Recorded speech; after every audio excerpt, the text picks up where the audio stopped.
This is the 4-hole challenge. I'm down here at the beautiful Hole Golf Club and I've been joined by this absolute legend, Dean Windass. Dean. Hi mate. Can't wait for this, mate. How are you? I'm all right, yeah. I'm a bit nervous actually. Nervous? Yeah, because if you beat me, I'll never hear the last of it.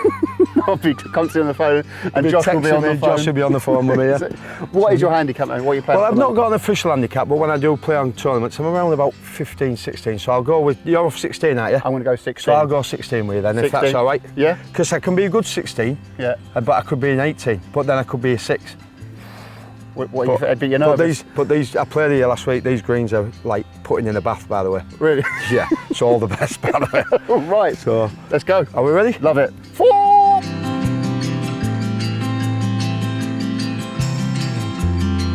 Right, Dino, talk us through this first hole. So obviously, how far is it? 493. Yeah. Obviously, follow your stick. Yep. It's just up the hill and then back down. It is a par 5, so it's quite a way. Par 5, it's decent. a quite a way, mate, right. Yeah.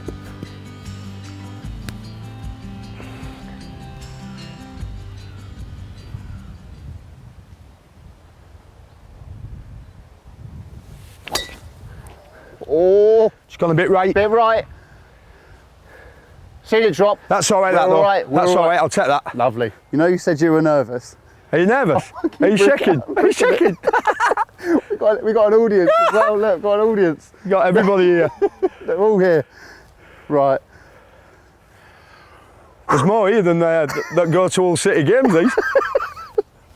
Here we go, right, come on. Shaking like a brick. Oh! You've gone with me. Oh, it's just dropped down. We're all right, we're all right. We're all right. Dino, thanks again, mate, for joining me on the old 4-hole challenge. How long have you been playing for and who got you into golf?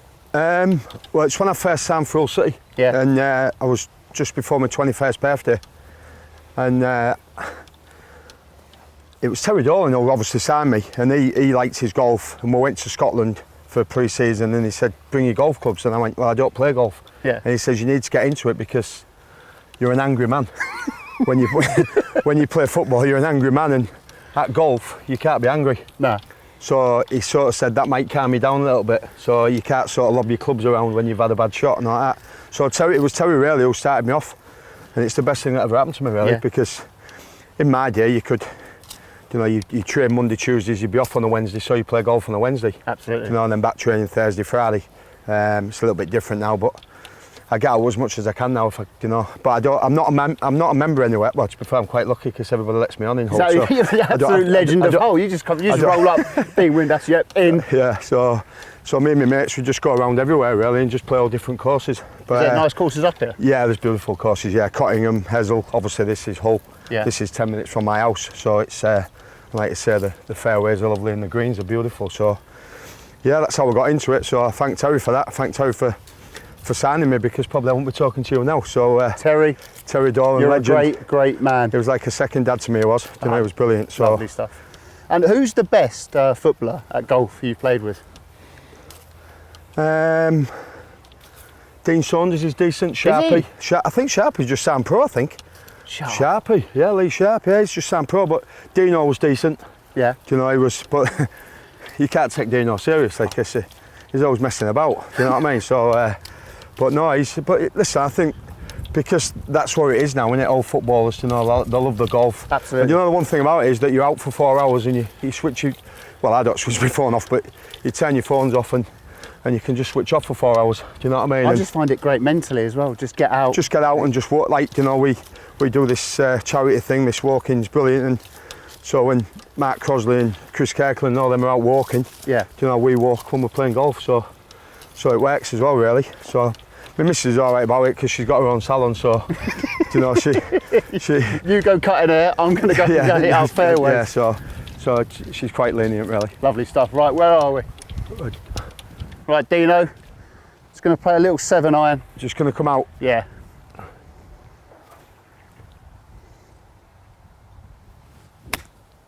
Yeah. That works, doesn't it? That works, mate. That works. That works. Always take your medicine. Absolutely. I'm the same as you, tubes, to be fair. Dean Windass is taking his medicine. Just going to have to take my medicine, I think.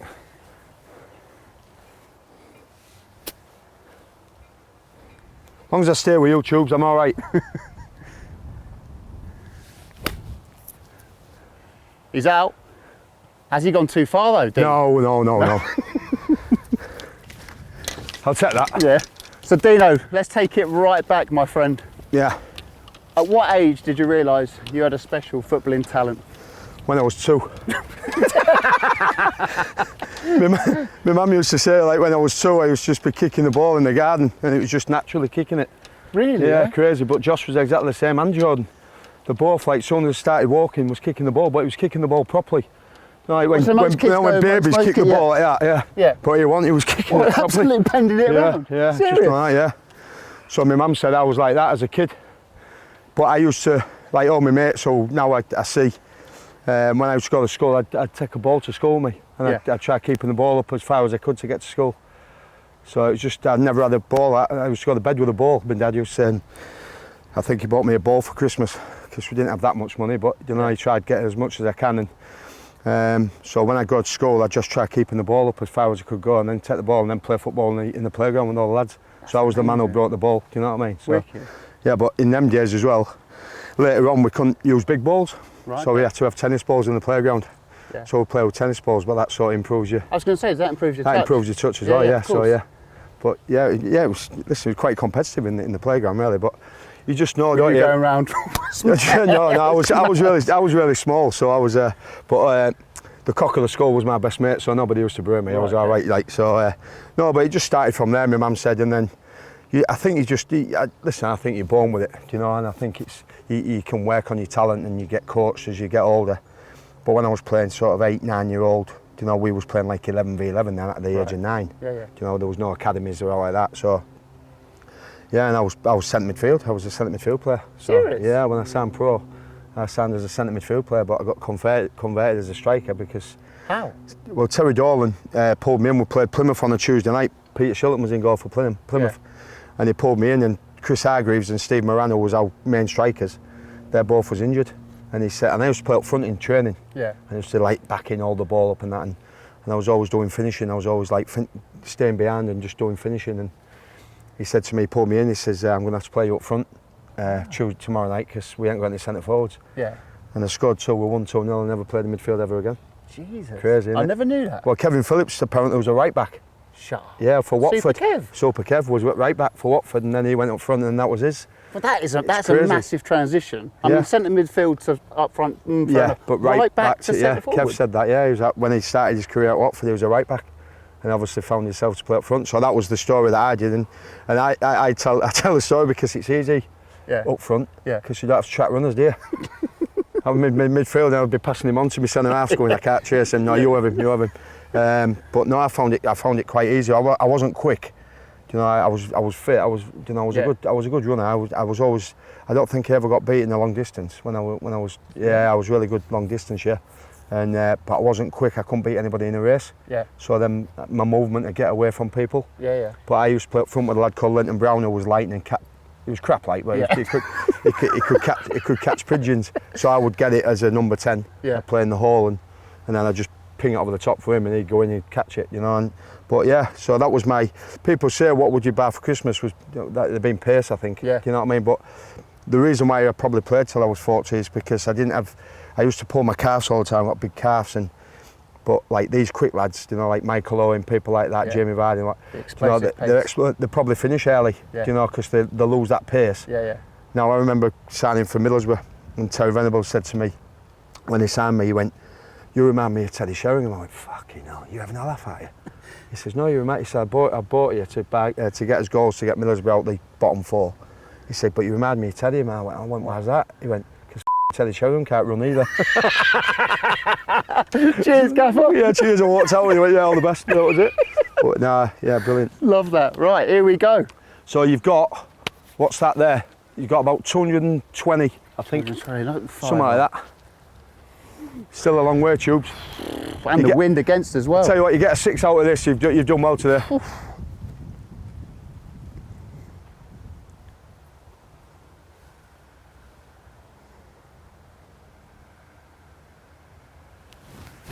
Oh no. Bit of a Sally Gunnell. You keep him there, Tubesy boy. Oh, well, you gone rescue? Rescuing. Oh. Trouble is, if I catch it, I could end up in that bunker.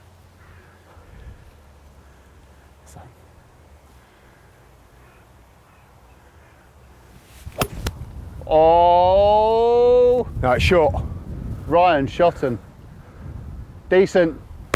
It's all right, isn't it? Decent, Dino. I called it the bunker, but do you know what I mean? Dino. Not toys these, you know. What was it like as a young player growing up, going through the ranks at Hull? It was quite brutal back then, wasn't it? Brutal, you what? Wow, you won't get away with it now. Oh, I used to get my balls blacked with dubbing. So it was just a little bit of fun, which is a learning curve really, in the sense that if you go in that change room, you've got to knock on the door. You've got to earn the right to go in there. Right. But me and the two kit men were the only ones who could walk in without knocking on the door, because I had to put all the boots under the table. Right. All the other apprentices had to knock on the door. Well, because I was a bit of a cheeky bastard, you know what I mean? I used to have a bit of banter when I used to go sit next to the lads, sit next to the pros and read the paper like with them, you know what I mean? And they go, "What are you doing here?" So what they do, they get you on the treatment table, right? And they pull you and black your balls with dubbing with a brush. Do you know what I mean? So then and Brian Norton was the manager. I was only 16 then, 16 to 18. So Brian Norton, his office, well, the referee's room, that's where the coaches used to get changed. Yeah. So the home team dressing room was there, and right down the corridor was our change room where the apprentices were away change room. Yeah. So every morning I'd go walking by Brian Norton with all this dubbing around my ass and all that, walking, they'd go, "Be cheeky again, have you?" You won't get away with it now. What were you doing, just laying there? No, just pinning me down and just. I'm trying to fight him, but I was about that big. You know what I mean? How long did it take to get all the black off the balls? I just get back in the shower and just away and then crack on with my boots again. And I think I was the only one who used to get done all the time. You know what I mean? Jeez. And now, because obviously all these players, you know, they're all my friends. You know, they're all obviously watch my career and that. And they used to say, "Remember when you used to do that to me?" And they used to go, "God, you wouldn't get away with it now, would you?" But it's just like that was just a bit of fun. Yeah. But the discipline side of it was unbelievable. You know, I learnt so much from 16 to 18. My dad was a strong character, so my dad used to say, "Oh, what was it like?" "Oh, Dad, I've been done again today." "Oh, you must have been cheeky then," you know what I mean? And it was just a bit of fun. But the being strict, you know, in the sense of you've got to earn the right to go in that change room. Absolutely. And then when I was at Middlesbrough, you know, it was exactly the same. You know, the kids had to come in and knock on our door to come in the change room. Right. And Paul Lynch used to say, "You've got to earn the right to come in here." And it's right. And did anyone ever try and get in? And then... Oh, we was having a massage me into once, and this young kid. So we had a steam and a sauna in our change rooms. Yeah. And then all the little communal baths. We didn't have a big bath because they scrapped them, didn't they? Right. Yeah. And I was laid on the treatment table. Ince was there, and they were both getting a massage before training. And this young kid comes walking through all the change rooms with a towel around him. And then she went, "Where the you going?" He went, "I'm just going to go for a sauna." And he grabbed him and fucking get out of here, basically. So really? You've got to earn the right to come in here, pal. You know what I mean? And that's the discipline. It's fair enough, but the kid must be. Oh, the kid was himself. I was like, I just put my head in the thing like that. You know what I mean? But Ince was a strong character. Do you know what I mean? So, listen, it was a great learning curve for me as a kid. Absolutely. Because you know, I was very confident. My physicality I didn't have, but my football brain. And when I got released at the age of 18, Brian said, "I've got to release you. I can't give you a pro contract." You know, Dennis Bovey, the assistant manager, said if football was played in the living room, I'd play for England. Because I was brilliant at five-a-sides, but on the bigger pitch, I physically couldn't get around. I was 16 year old, and I was about 8.5 stone, 9 stone, and I was the late developer. Yeah. So all the lads who've got beards and all that, so I had nothing. I used to get in the bath like that, so nobody'd see me. Do you know what I mean? Really? Yeah. But it was just, listen, it was just all part of it. And I was saying to my dad, "What's up with me? Why ain't I got a tash? Why ain't my balls dropped?" You know what I mean? Like that. And he got, "Anthony, said, you play catch up, son." Yeah. He said, "They'll stay there and you'll just go catch up like that." And Josh and Jordan was exactly the same. Yeah. And now they're both 6'2". Do you know, it's crazy. I don't know if they're my kids, to be quite honest with you. Right, I need a big shot here, Dino. Well, yeah. Right, come on. With your golf, do you take a couple of holes to get warmed up? Yeah. Yeah. It's mental. It's horrible. It's a bit of a problem when you're only playing 4. I start playing when it's the 17th, I start playing well. come on. Oh my God. I think I've got you, you know. I've got you. I tell you what. Hey, Tubes. Hey. Dean, I heard the initiations back in the day were absolutely brutal as well. All I'm going to say to you is broomstick. Yeah. So when we was in the change rooms, the coaching staff, we'd all have to get up in the middle of the change rooms in our slips. Right. Just our underpants on, and we'd have to we'd have a mop, so like the lads would mop so everybody had their individual jobs. Right. So some of them have their home team bathroom, some of them have home team change room. I had the boots. Yeah. So I used to do everybody's boots, the rubbers and training boots and the match boots. Somebody had the kit, somebody would go out on the stands and sweep the stands, but I used to stay in my boat room and put the heater on, do you know what I mean? Just take my time so I didn't have to go out on the stands and sweep the stands. Like it. But on at Christmas times like that, they'd get us in our change room, we'd have to go in the middle of the floor with a mop and pretend it's a bed. And they'd say, if you was in a pub now or a nightclub, how would you dance with this bed? So it'd be like that, stroking this mop. And all the lads would be like, do you know what I mean? Yeah. So you just like that, dancing with this mop like that, going like that and pretend to kiss it and all that, like, that's quite, but that was for me. Yeah. I didn't give a toss because I was quite confident. Yeah. But for the shy ones, they were like going, oh, I don't want to do it. And well, you do it, or you get on the track and do a 12-minute run. Yeah. So if you didn't do it, you just go on the track and do a 12-minute run. So I just get my gear off and just start fucking giving it on. He missed it. But I'm stroking the hair with the mop. You're talking to her? Yeah, to be fair, I got a bit of a touch on it when I was.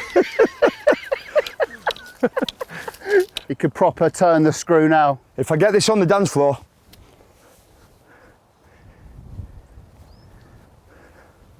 Is this full shot? Yeah. Well, it's a sandwich. I'm going to hit a sandwich. Oh. Shot. It's murder on the dance floor. Where's the mop? To be fair though. Talking about a sandwich. Yeah. Didn't you want shit in one? What?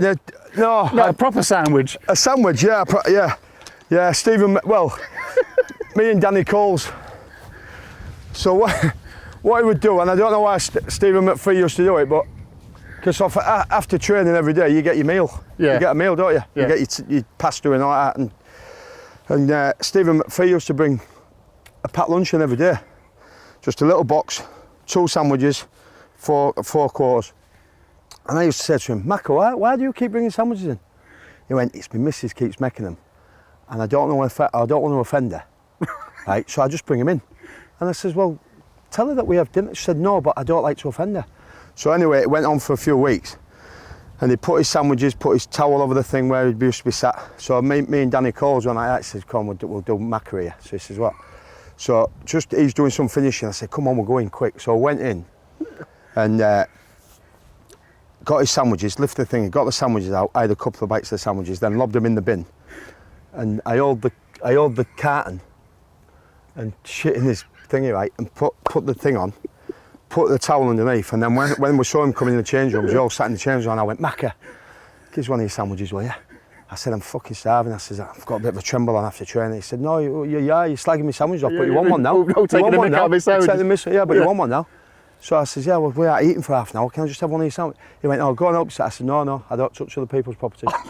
So he goes like that, and he opens it up, and the stick. And I just went, what the is that? I said, I can't believe your missus makes you shit sandwiches. Right, come on. Turn up.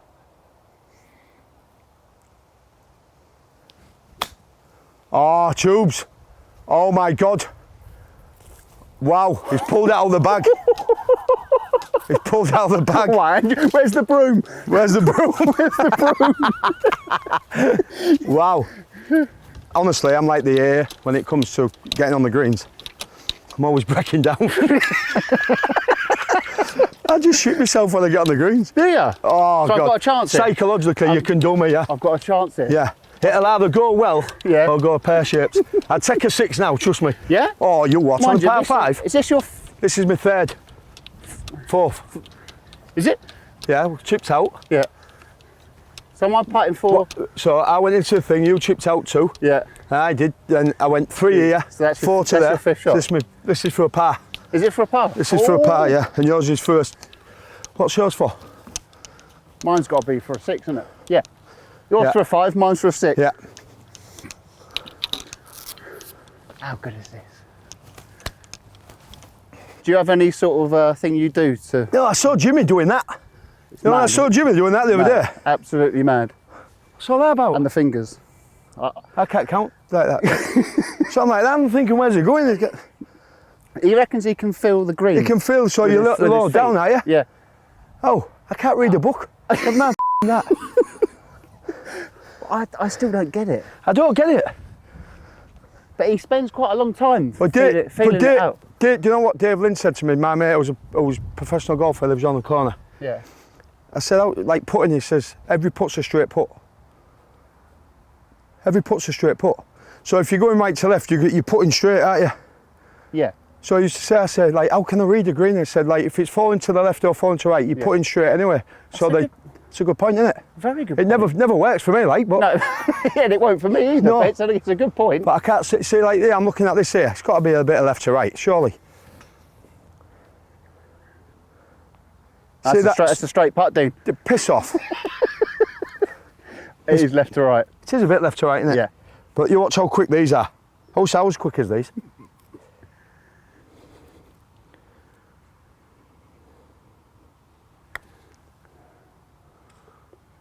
Oh.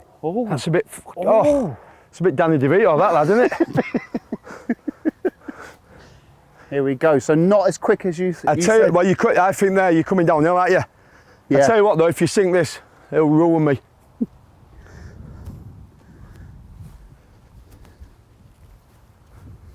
So this is for 6, isn't it? Yeah. Right, this is left to right. Bit more than Dino. Don't want a Danny DeVito. Tell you what, that's not far away, by the way. Whoa. Oh. Tell that way. He's given me. I'll give you that. This for the hole then, is it? This for Dean Windass to go 1 up on the 4-hole challenge. My mates, when they're watching this, right? Yeah. When they see it, whatever happens, I bet they're going, he won't put this. So Dean Windass's mates, you're all doubting him. He's confident this is going in.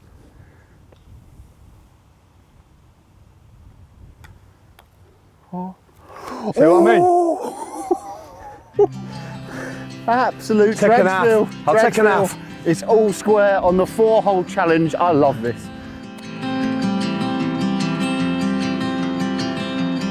Right, hole 2. This is another big one. How's this a par 4? Yeah, well, to be fair, if you do it a decent one, yeah, you probably could get to the green in 2. Right, okay. When you get down there. It looks a bit further than what it is, really. Fair it is. You don't want to be right.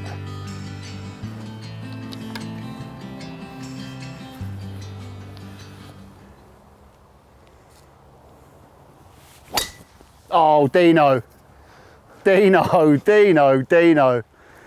What a shot. Nailed it, Anna. What a shot. Bosh. I'm going to start doing what I'm told. I say line it up. Line it up. Yeah.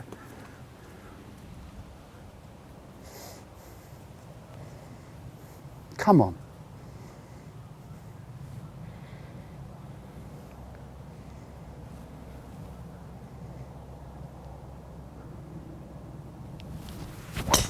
Oh, a bit of Bobby Moore there, kid. Oh. It's all right, I think, isn't it? Oh, you might have just gone in the trees. No, we're all good. We're good. Where's that come from, that right to left sort of thing? Oh, that's what I do. I draw it all the time, but that's an absolute shank Lampard. Oh, come on. Dino, in hole, yeah, you're an absolute legend for what you've done, basically, for not just the football club, the whole town. But who was your hero growing up? Well, obviously, like watching football, and when I was playing non-league football, when I got released at 18, Gascoigne for me was, I just, you know, in the end, he become a good friend, but I just couldn't believe how he played off the cuff, played with a smile on his face, you know. And then when I eventually got to play against him when I played for Aberdeen, against Glasgow Rangers, I always say, I was warming up and that, listen, the Aberdeen Rangers was hatred. Do you know, they don't like each other. There was a bad tackle years ago apparently and somebody broke somebody's leg. And so the atmosphere is just unbelievable, especially obviously at Ibrox, but at Pataudry, you always had Celtic and Rangers, you always had full houses, so it was 25,000. And Gascoigne, because I was like a bit superstitious, I used to like coming out, if I wasn't captain, I'd come out last. And Gascoigne come out for a warm-up last, and the Rangers fans just stood up, and I'm sort of stretching away like that, and I'm looking at, and I couldn't stop looking at him.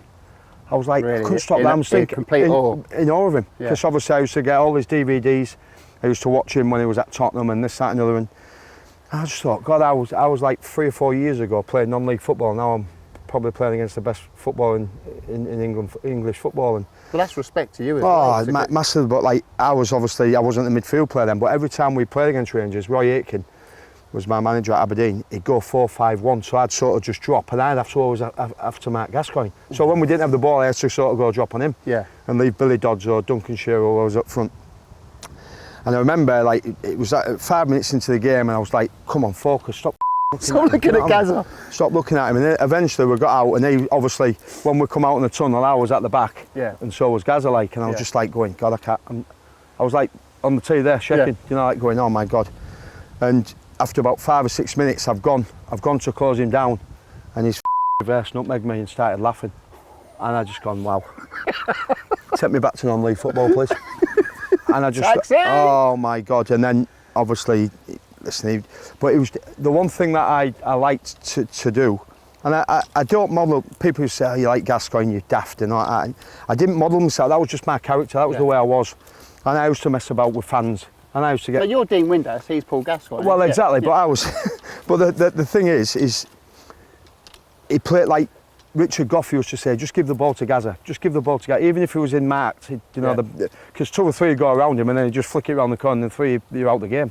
So, but we played him at Ibrox when they won 9 in a row and he scored that trick and he was just unplayable. I watch it on Sky and I've seen the goal and he does me for a kipper in the box, sends me for a fucking ticket and he just smashes and then obviously he runs the full length of the pitch and bends it in the and he got hat trick and they won 9 in a row. And then, as you say, he had his problems, I've had mine, and we sort of we was on the after dinner circuit, and I'd done a few talks with him, and we just become friends really. And but it was just like, you know, my dad always used to say to me, never treat anybody differently. And I don't, you know, I'm just a lad off Hezzo Road in Hull. You know, yes, you know, you're a footballer, and yes, you get a lot of attention, but I don't look at myself like that. I'm just a normal kid from Hull, and you know. But you've never changed throughout your career, even when you were. Never. You know, got the playoff goal. You used to come on Soccer Am and you were still never big-headed. You see, I'm one of these where my dad used to say to me, never close the door on anybody because you might need them on the way down. Exactly. And I've done that. I've been down and I've needed people. Now I always say if I spoke to somebody who in the street 10 years ago when I was playing at the top and I ignored them, they'd remember that. Absolutely. So then when you're down, you go, all right, mate. If that was me, I'd be going, well, you didn't want to speak to me when you was in the limelight. Do you know what I mean? When you was earning loads of money and you're playing in the Premier League, you didn't want to speak to me, so piss off. But my dad used to say to me... I love that because I hate people who get, say, like someone who goes on TV after a while and that's it, they're too cool for school. You're like, it's a job, don't get above it. Exactly, and I've never done that. And listen, I can walk in... Listen, my dad's passed away now, but I'd go in pubs with my dad and all that, and, you know... Sometimes you can't win because sometimes you buy somebody a drink and they call you a flash get. But then when you don't buy him a pint, arrogant. You take. So you can't win. Do you know what I mean? But I'd go in all the pubs. There's a local pub that was one of my mates, Rich Brownies. Do you know, it's not the most popular place in the world, but all my mates in there, they don't treat me any differently. Good. You know, they make me get around in. They would do all this and what have you. So yeah, I can also say I can walk in any place or any pub and say, well, you know, he's not big time. You know, I think that's a rude word, big time, because you don't need to be. No, absolutely. And I can confirm that you've never been big time. Yeah. So I'm quite proud of that, really, in a sense. Well, you should be. My dad taught me that. You know, but that was just my character. That's just the way I was. And with Paul Gascoigne, have you spoken to him recently? Because I used to speak to him quite a lot, but then he's changed his number. He changed his numbers that many times. Yeah.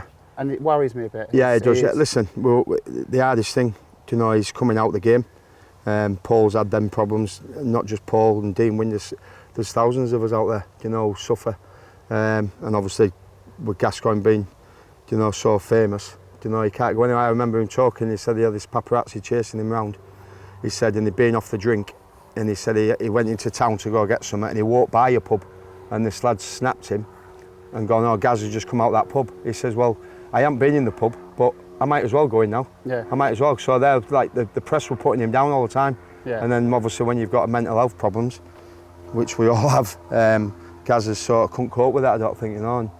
And I've been very fortunate. I've had the press outside my house once when I had an incident with somebody, but I don't think I could cope with the press following you around everywhere, you know what I mean? Yeah. Because every day is a challenge anyway, you know. And when I'm walking around Hull, like even now, everybody, see when all the lads, like, exactly. oh, and the trouble is, like, yeah. if you're doing something, you know, especially with social media now, yeah. you know, I've got a lot of followers on Twitter, and I don't do Facebook, but I do Twitter, and people just say things, and you go, "What are you on about?" Yeah. I didn't do that, or I did do that, or you know what I mean? Yeah. But now, because I'm in a better place, I'm honest with myself, so I know the rules. You know what I mean? Absolutely. But you are judged every day. Of course. You are judged every day. Absolutely. And because I've got a famous son as well now. Yeah. You know, in a sense. Josh.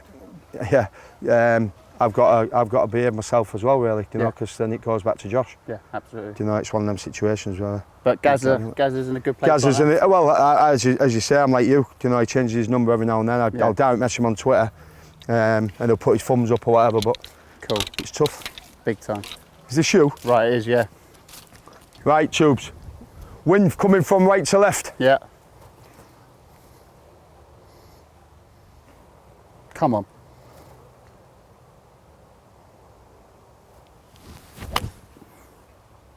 Get in that bunker.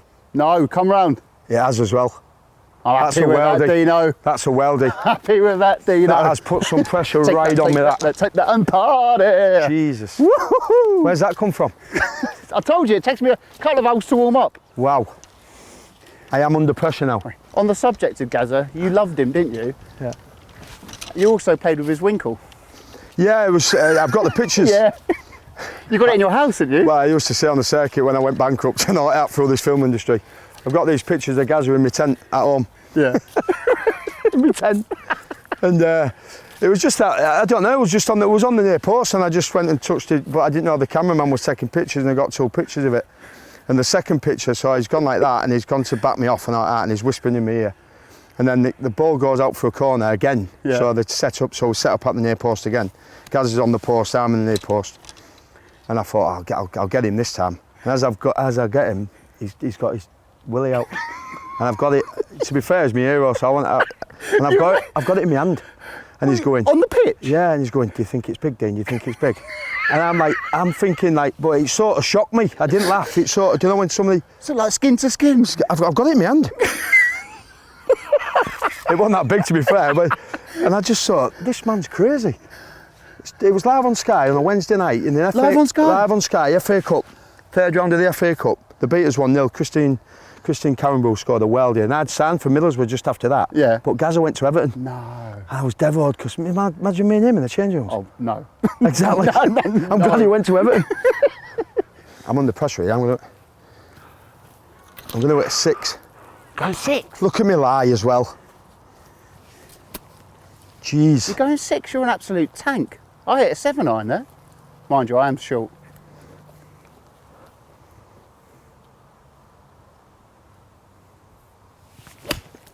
Oh, Sit down. No. Get down. Is that in the Lewis? No. That's in the Lewis. Is it? That's in the Lewis bunk. I don't think so. Oh, if I'm in there. Dino thinks it's short. I think it's in the Lewis bunk. Oh, don't say that. I'm sorry, mate. On the subject of you holding winkles, willies, Yeah. you had a good old feel Tony Warner's as well, didn't you? Brilliant, nice. Yeah, brilliant. It's brilliant. I love this. I love this channel. I love Brilliant. Dean Windass. I love golf. So he came in. He came in the morning, and he came in. Phil Brown signed him third choice goalkeeper. I don't know why he did that. So you had Bose Mile, Matt Duke, and then Yeah. So he walks in, and Scouse said, "Great lad." Yeah. And he says, "All right." He come in and he went, "All right, La, and he's shaking it with his hand. He says, "Where do I get changed?" And there was a peg next to me. Yeah. And I used to, all my career, I used to room with goalkeepers. So Mark Crosley at Middlesbrough. Yeah. Aidan Davison at Bradford. I room with him a few times. You know, so I was always like with goalies. I don't know why. Crackers out there. That's probably always. They are a bit weird goalkeepers. Yeah, they are. Yeah. You have to be daft to be a goalie, don't you? And he comes in stacked, ripped, 6'3", and all of a sudden I said, "I'll get your kit for you off Baz, the kit man." So I walked in the kit room. I said, "Baz, there's got Denzel, Tony Warner." He says, yeah, I'll bring the kit through in a minute. So I said, just bring. And goalkeepers always have a bag, don't they? Yeah. With loads of shit in it. And like, so he put it there, and it's all. Got OCD, so I put my trainers under my trainers, all like that. And all of a sudden, he went, I said, your kit's on the way, big man. He said, cheers, Dino, cheers. So anyway, he gets strips off, and I'm sat like this, and he's there getting stripped, and I've gone. And you've got like Ian Ashby, Nicky Barmby, all the lads like that, Wayne Brown, and all of a sudden I've gone. No. Why have I asked him to sit here, by the way? You're like that. I'm just going, oh my God. And I've gone, oh my God. I went, that's massive. And he went, do you like that, La? I went, can I hold it? And he says, what? He went, can I hold it? He went, go ahead, La. And I went like that, and I went, God, isn't it heavy? And Tony Warner says to me, he went, I've never been welcomed in a change room like that in all my life. He said, it's the best introduction I've ever had in my life. And I'm like, oh, the lads are like going, there's something fucking up with you, by the way. They're all just sat there, and I'm just like that going, God, it's heavy. So that's by the way. And we talk about it now, he says, can you remember when they were fucking that? Unbelievable, isn't it? Unbelievable. I love you, mate. That is absolutely bizarre. Unbelievable. You've got to be the biggest joker around, don't you? Listen, who's the biggest joker you played with? There's no one funnier than you, surely. Funny enough, obviously, Jimmy Bullard came, didn't he? He came. God, you and him in the changing room But the trouble is, Jimmy had unfortunately got injured, didn't he? His knee, so he was out, and he was always in the treatment table and messing about and doing that. So I didn't really train with Jim, and I didn't really get him, you know what I mean? Because he was always injured and that. Yeah. And I was coming to the end of my career anyway. But I don't know really. I think it was, I don't know, I just like being daft. I just love going to work every day and training, you know what I mean? It's just one of them where I never thought about money. I thought about playing well and scoring goals and being a local lad as well when I signed for Hull in the early days, in the 90s. I couldn't believe that I'm playing at FOOOORE Park where my dad used to take me when I was 5-year-old. And you think to yourself, God, you had to pinch yourself to say, well, somebody's get that Terry Dolan's, give me a chance. And he said to me, don't ruin it. Yeah. And I remember him saying to me, now we're good friends and play golf with him sometimes, and he says, when you trained on the Monday, I went on trial, he said, when you trained on the Monday, he said, I made my mind up after 15 minutes of the keep ball session. Serious? That he was going to offer me a 2.5-year contract, yeah. On the basis of what? Because of the just the level, the level that I was on the same level as the first team lads. Right, okay. Lee Palin was a midfield player I thought was one of the best midfield players I played with. And he was like the way he lent the ball to you, you know, and passed it on the right side. And I was like good football intelligence. Yeah. And Terry said, I said to the assistant manager at the time, Jeff Lee, he went, we've got to sign this kid. I didn't know. I was shitting myself, and he called me on the Wednesday and offered me a 2.5 year. Yeah. When they said those words, I started crying. I started crying. And I was on £140 a week on the building site, and he offered me £250 a week first year. £300 a week the second year, £325 the third. And I swore on my dad's grave, I'd have signed 50 quid. If he'd have said, I'm offering you 50 quid, I'd have took it. Bang. I'd have took it. Yeah. Because it wasn't about the money, it was just about being a footballer. Because I'd been an apprentice, seeing all these pros throwing the kit on the floor, throwing the boots on the floor, then going home and having the afternoon off, you know, things like that. And I was just going, I want to do that, I want to do that. You know, but I wasn't that ruthless actually as a pro. I never used to, you know, I used to put my kit in the skip and all that, because I'm a bit of a clean lad. Yeah, yeah. But I used to think to myself, I just want to throw my boots on the floor so then they're clean next morning. Like that. Yeah. But I'd leave my boots on the floor and they'd be ready next day. But that's respectful though to other people. Yeah, it is. Yeah. Well, Sam Ricketts, who's Shrewsbury manager now, he was my boatman at Oxford. Yeah. And I said to him, he was the richest boatman ever. Yeah. Because I used to treat him all the time. Yeah. And I used to look after him because I had about 6 or 7 pairs of boots.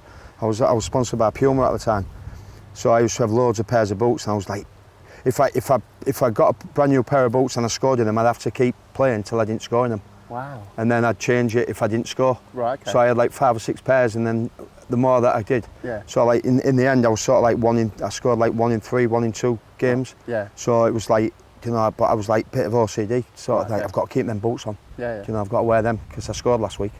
Wow. But then if I played on Tuesday night and didn't score, then I'd swap. Well, I won't throw them away. I'd just swap them. I'd just swap them till, and then it'll come around again. They'll come back around again. Wow, interesting. Have a word. Sit down. Have a word. Oh.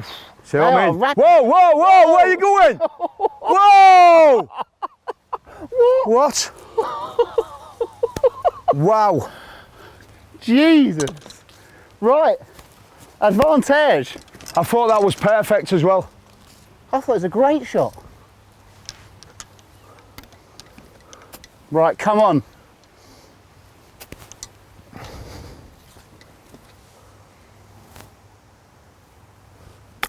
Oh, Tubes, you've nailed it.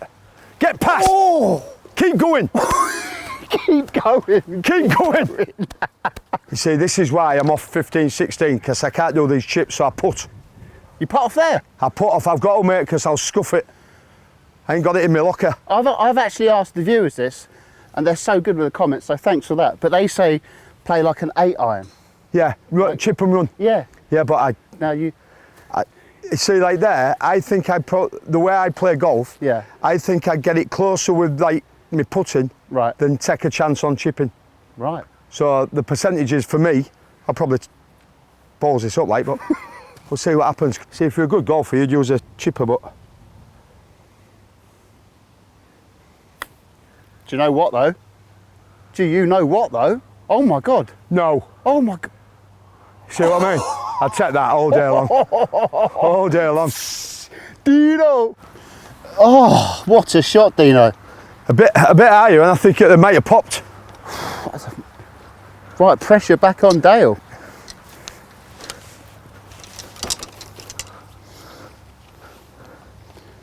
Right, come on.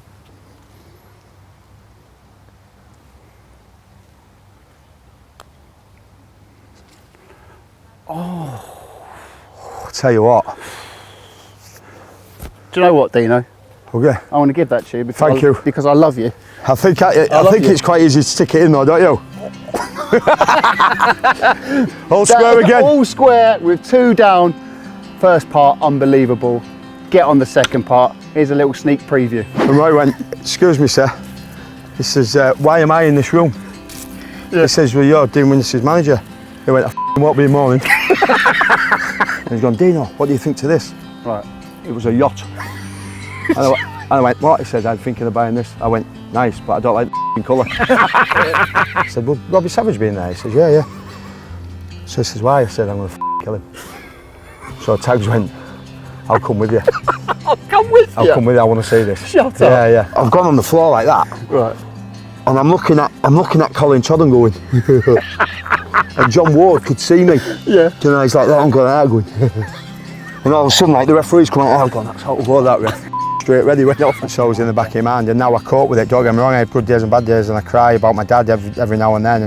And when I'm doing my videos, you know, like you said there, when we're off camera, if it helps one person, you know, make your bed, get out of bed. We're going to talk about that in a minute, yeah. It's just crazy. It's just crazy how people change their life around.